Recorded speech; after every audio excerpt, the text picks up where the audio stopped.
Good morning, Lonnie. Hello, Stan. How are you doing this morning? Hey, well, welcome to our viewers. My name is Stan Simpkins.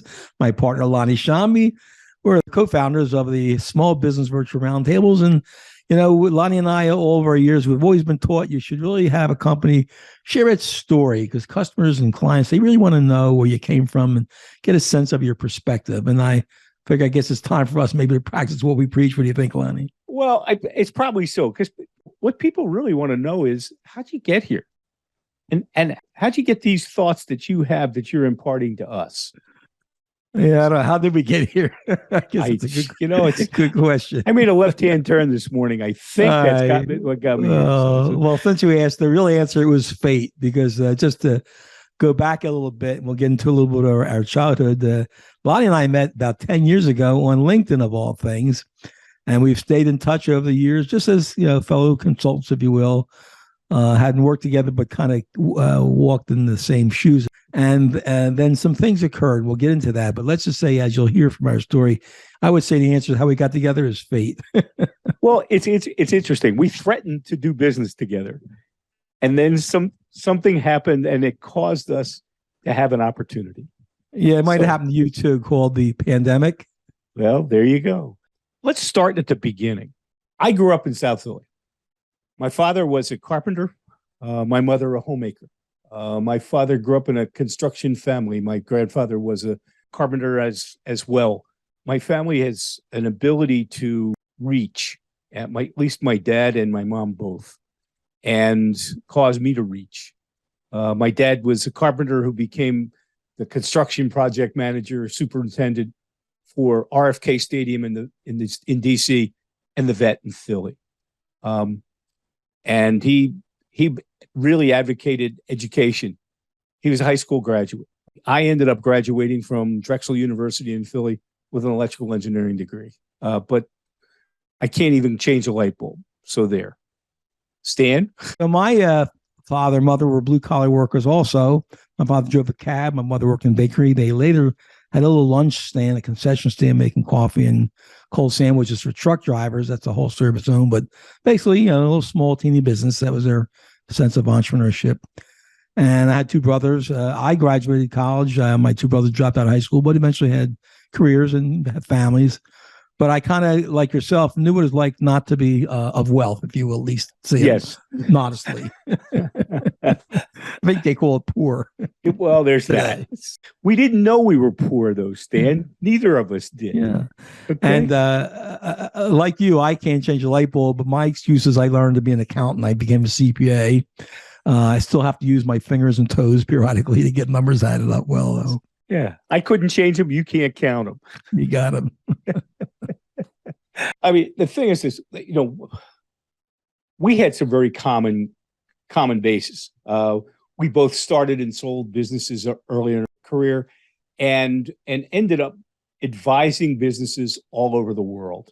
So we've got a broad base of knowledge that we gained just by accident, for that matter. We were just there. Like Woody Allen said, we were, as long as you're present, you can do it.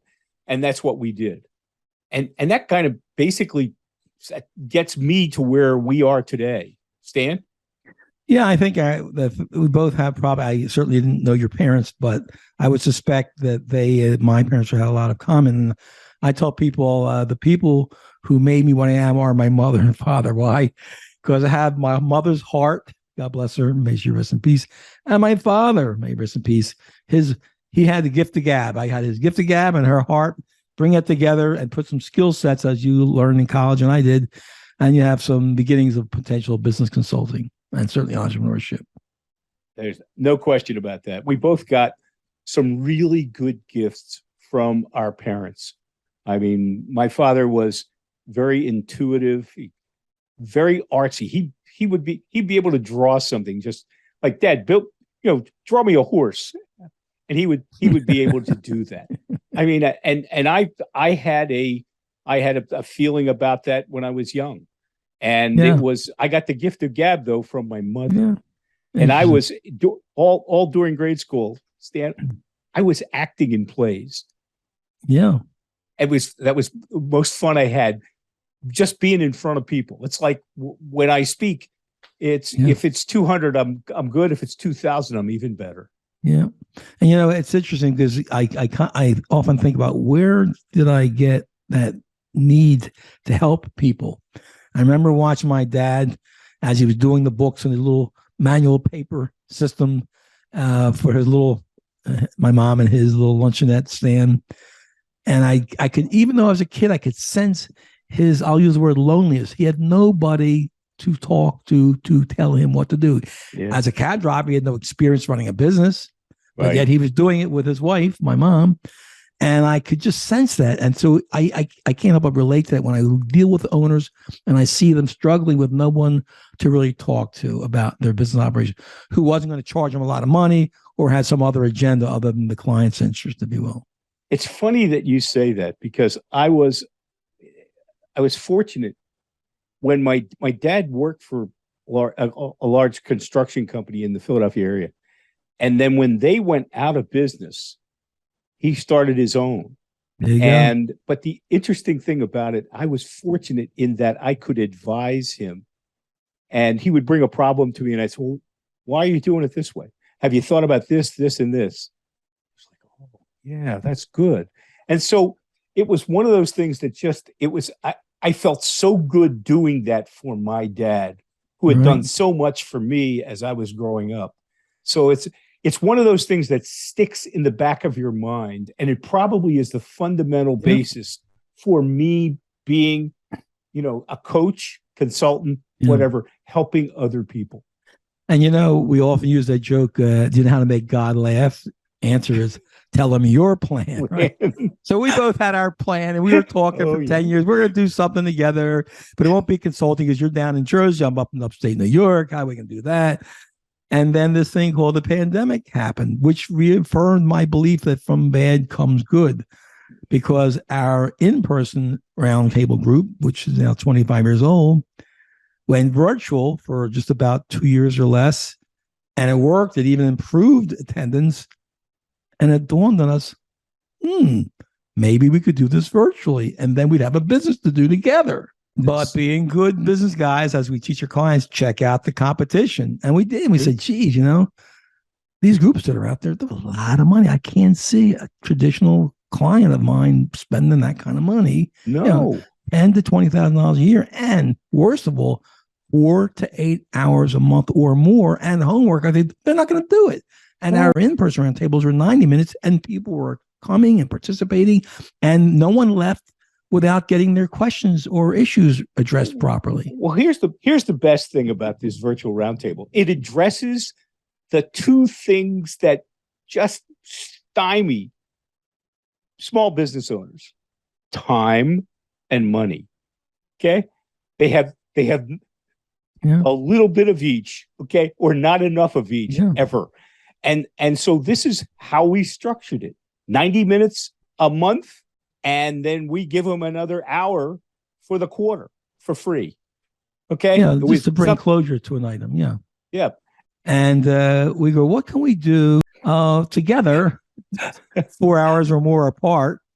And this was it. And so the point is, to be honest, it never was on our radar until pandemic occurred. The technology existed per se. The point is this. Here's what this is about.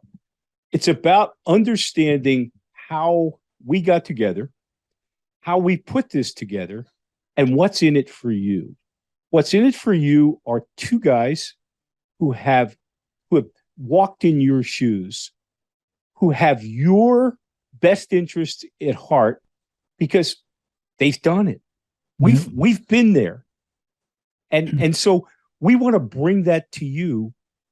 And that's what this is about. So you can learn where our genesis was in this whole thing, and why we feel the way we do about the stuff we're doing. And if you want to learn a lot more about us, we'll give you the phone numbers of our shrinks. Here's the important thing to take away from this. Stan and I love small business. We love to interact with small business owners. We have been, and we will always be small business owners. You get the two of us completely open, completely ready to understand something new every single meeting. And better than that, you get 10 to 12 others who have walked in your shoes, who will care about you as much as you care about them.